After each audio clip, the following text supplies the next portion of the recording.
بضع كلمات كتبها الأصمعي على صخرة، فتسببت بموت فتى عاشق ينتظر المشورة. تابعوا معنا قصة بيت الشعر الذي يثبت مقولة ومن الحب ما قتل. شيطان الشعر. عرف عبد الملك الأصمعي بأنه من أشهر شعراء العراق، فهو شاعر فصيح اللسان بليغ التعابير حاضر البديهة، تتغنى المجالس بأشعاره ويتمتع الساهرون بكلماته.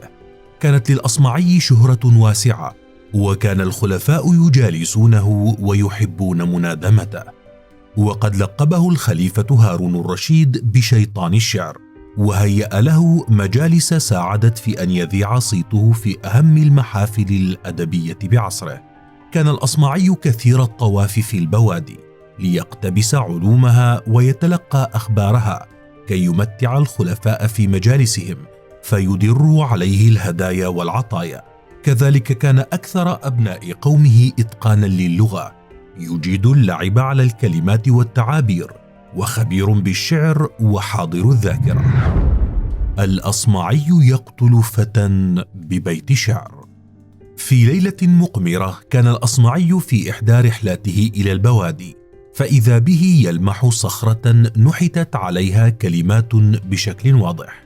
توقف الأصمعي ليتفحص الكلمات، ولم يمر بها مرور الكرام، فوجد أن ما كتب على الصخرة بيت شعري قال كاتبه: أيا معشر العشاق بالله خبروا، إذا حل عشق بالفتى كيف يصنع. فطرة الأصمعي الشعرية لم تدعه يكمل طريقه هكذا، بل رد على كاتب البيت ونحت على الصخرة الكلمات الآتية: يداري هواه ثم يكتم سره، ويخشع في كل الأمور ويخضع. ثم أكمل طريقه إلى وجهته، وفي اليوم التالي صادف مروره بجانب الصخرة نفسها، فإذا بكاتب الكلمات الأولى وقد رد على شعره قائلا: وكيف يداري والهوى قاتل الفتى، وفي كل يوم قلبه يتقطع.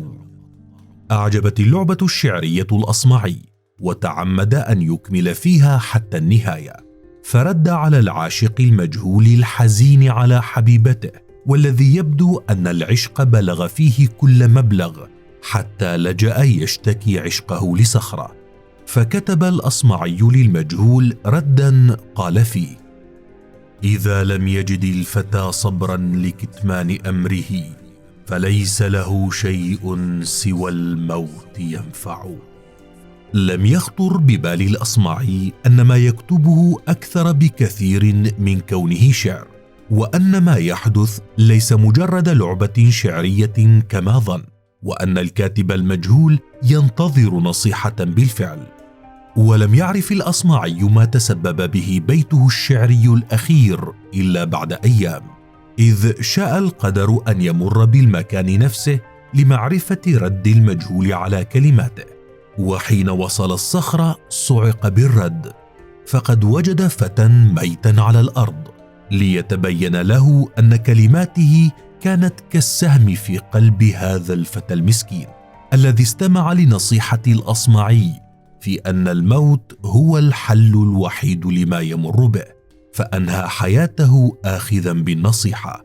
لكن قبل أن ينهي حياته استجابة، ترك للأصمعي بيتين من الشعر قال فيهما: سمعنا وأطعنا ثم متنا، فبلغوا سلامي إلى من كان بالوصل يمنع.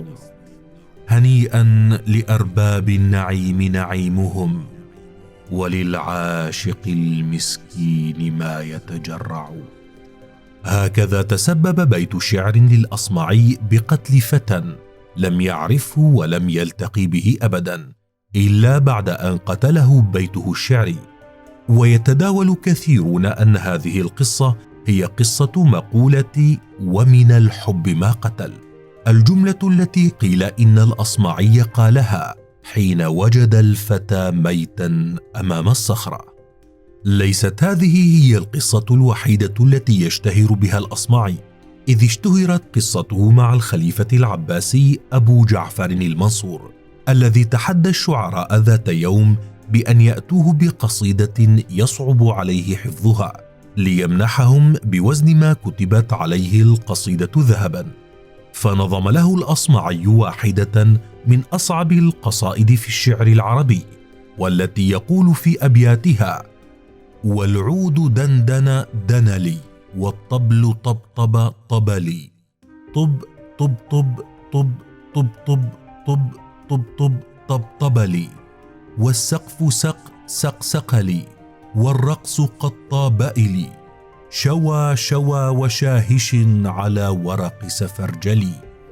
ولمعرفة قصة هذه القصيدة كاملة يمكنكم متابعتنا على قناة ستيب فيديوغراف، حيث أوردنا لكم قصتها وقصص قصائد أخرى ستنال إعجابكم. ولا تنسوا الاشتراك في قناتنا وتفعيل زر الجرس.